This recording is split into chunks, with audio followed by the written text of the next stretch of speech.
Hello and welcome to another edition of Autocar India's Quick News, your weekly roundup of everything new in the automotive industry. Before we get started, a quick reminder to subscribe to the Autocar India channel and hit that bell icon to be notified of all the new and exciting videos coming out. Big unveil from Tata Motors, who showed the production version of the Sierra in Mumbai. In terms of design, the Sierra is quite similar to the concepts we have seen so far. The squared-off front end has a rectangular grille finished in gloss black. The EV will have a different face. It rides on 19-inch wheels and features flush door handles. The highlight, however, is the wraparound treatment on the rear side windows, harking back to the original. Round back, a strip of LED lighting serves as a tail light, while the power tailgate opens to a large boot. The biggest talking point of the interior is the triple screen setup that stretches across the dash. Tata hasn't shared the features list, but we spotted powered seats with a memory function and ventilation, a wireless charger, and a soundbar on the dashboard.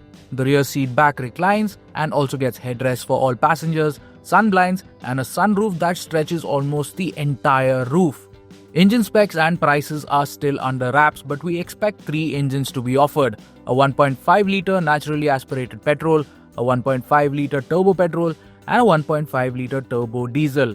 However, to confirm this and the prices, we will have to wait for the launch on November 25th.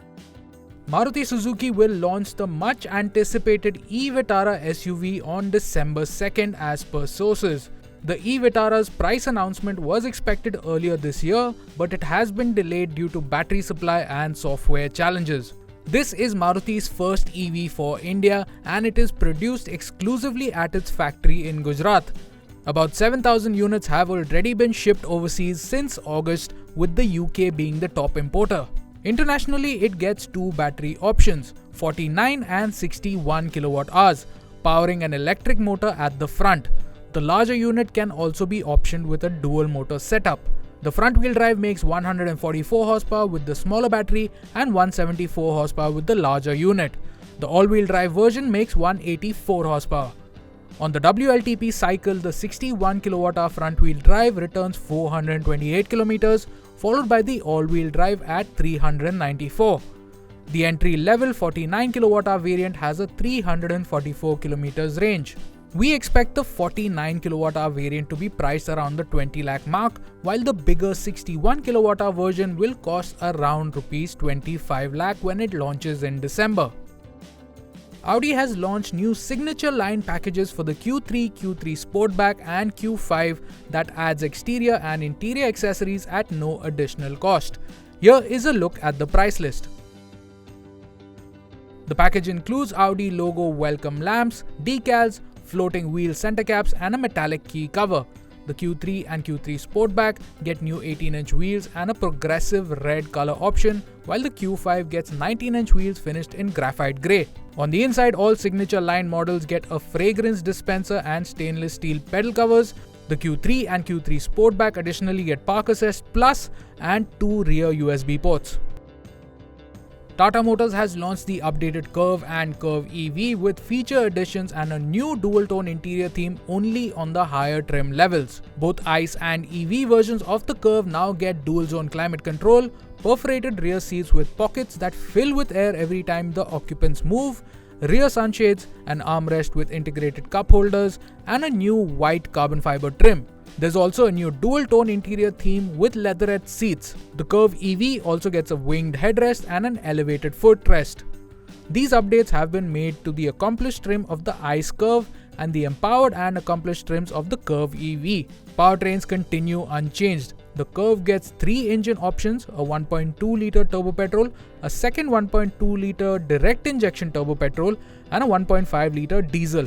Meanwhile, the Curvv EV is powered by either 45 or a 55 kWh battery pack. The updated Porsche 911 Turbo S is now available in India at a starting price of Rs 3.8 crore before options. The most powerful 911 yet features a 3.6-litre twin-turbo flat-6 hybrid powertrain with a total output of 711 horsepower and 800 Nm. It sends this power to all 4 wheels via the 8-speed dual-clutch automatic, rocketing to 100 kph in 2.5 seconds and onwards to a top speed of 322 kph. The new Turbo S also gets carbon ceramic brakes, a 6.8 kg lighter sports exhaust system with a titanium muffler, and the latest version of Porsche dynamic chassis control. Thanks to these upgrades, it holds a Nürburgring lap time of 7 minutes 3.92 seconds, 14 seconds quicker than the previous model.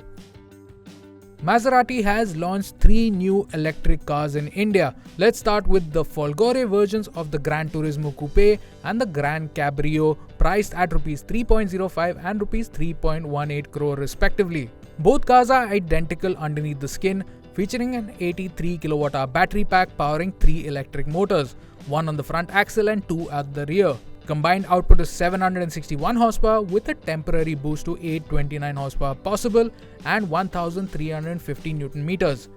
0 to 100 takes 2.7 seconds in the coupe, while the 90 kg heavier GranCabrio does it in 2.8 seconds.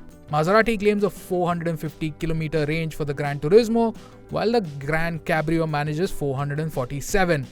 Both Folgore models can be charged at up to 270 kilowatts. Visually, the EV Folgore models aren't different to the ICE-powered siblings. The EVs get revised bumpers, Folgore badging and different alloy wheels, but otherwise retain design cues including the oval grille with the Maserati Trident emblem. The Cabrio comes with a fabric roof that can be lowered or raised in 14 seconds at up to 50 kph. The interiors are identical too, with 2+2 seating. The dash features a 12.2-inch digital driver's display, a pair of screens that handle infotainment and in-car controls, and a digital clock. Maserati also launched the Grecale Folgore Electric SUV at Rs 1.89 crore. That's 10 lakhs cheaper than the top ICE Trofeo version. It gets a 105 kWh battery pack with all-wheel drive. Combined output is 550 horsepower and 820 Newton meters, hauling the 2480 kg EV from 0 to 100 in 4.1 seconds. Top speed is 220 kph. It can DC fast charge at 150 kilowatts and has a claimed range of 501 kilometers. The EV is differentiated by redesigned bumpers, bronze-colored brake calipers, and new designs for the alloy wheels. Inside, it's similar to the petrol Grecale with a 12.3-inch driver's display, a 12.3-inch central touchscreen, and an 8.8-inch touchscreen for the climate controls. The Grecale Folgore competes with the Porsche Macan EV priced between Rs 1.21 and 1.72 crore. In two-wheeler news, Yamaha showed a host of new products starting with the XSR155, launched at a price of Rs 1.5 lakh.